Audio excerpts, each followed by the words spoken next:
Ako ang hari ng kapayapaan. Ako si Jesus, ang bugtong ng anak ng Diyos. Ako si Jesus, na inyong Panginoon. Amen. Ay muling narito sa inyong harapan upang kayo samahan sa pakikipag-usap sa Diyos. Mapalad kayo aking mga anak, sapagkat ginagampanan ninyo ang inyong tungkulin sa Diyos na inyong pinaglilingkuran. Magpatuloy kayo aking mga anak sa mga ipinagkatiwala ng Diyos sa inyo. Mamuhay kayo nang naaayon sa kanyang kalooban upang anuman ang hingin ninyo sa kanya, ito'y kanyang ipagkakaloob sa bawat isa sa inyo. Manatili kayo naglilingkod sa kanya, sapagkat ang nananatili na naglilingkod hanggang wakas ng kanyang buhay ay siyang maliligtas. Amen. Kaya aking mga anak na naririto, magpatuloy lang kayo. Nakakaranas man kayo ng pag-uusip sa inyong mga buhay. Ang Diyos na inyong pinanglilingkuran ay Diyos na makatarungan. Siya ang magbibigay ng katarungan sa bawat isa sa inyo.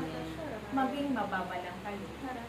Magpakababa kayo aking mga anak, sapagkat nakasasaad sa banal na kasulatan na ang nagpapakataas ay ibinababa ng Diyos at ang nagpapakababa ay itinataas ng Diyos.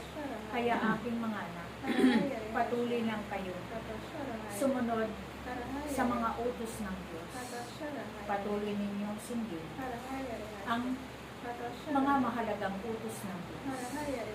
Ibigin mo ang Diyos ng buong puso, buong lakas, buong kaluluwa, at ibigin mo ang iyong kapwa ng higit sa inyong mga sarili. Sapagkat yan ang pinakamahalagang utos ng Diyos. Kapag ito ay nasunod ninyo sa inyong buhay, tunay nga na kayo ay nakakasunod na sa kalooban ng Diyos. Kaya aking mga anak, patuloy kayong lumapit sa Diyos. Patuloy kayong maging tapat na lingkod ng Diyos. At huwag kayong tatalikod sa inyong paglilingkod. Sapagkat wala kayong magagawa kapag kayo ay hiwalay sa Diyos. Ngunit ang Diyos na tumawag sa inyong lahat ay may magagawa sa inyong mga buhay. Kung nakakaranas kayo ng mga pagsubok sa inyong mga buhay, ang Diyos kailanman ay kasama ninyo sa inyong mga buhay, sapagkat ang kanyang banal na pangalan ay naroroon sa bawat tahanan ninyong lahat. Kaya ang Diyos ay naroroon kasama ninyo sa inyong mga buhay. Kaya huwag kayong matakot kung kayo man ay may pinagdaraanan na mga pagsubok sa inyong mga buhay, sapagkat ang Diyos kailanman ay hindi niya kayo pababayaan. Manatili lang kayo na naglilingkod sa Kanya.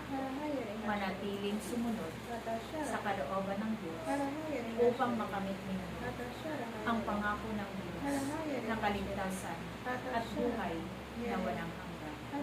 Salamat sa inyo, aking mga anak, na tinawag ng Diyos. Naway huwag kayong mapagod sa inyong paglilingkod upang matamo ninyo ang gantimpala na siksik-liglig at umaapaw na pagpapala sa inyong mga buhay. Salamat sa inyo.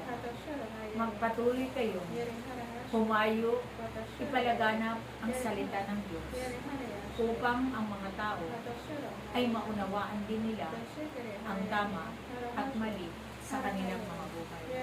Kaya sa pamamagitan ng karunungan na ipinagkatiwala ng Diyos sa bawat isa sa inyo, Ito'y gamitin ninyo at huwag kayong matakot sapagkat palaging kasama ninyo ang Diyos sa inyong pakikipag-usap sa mga tao.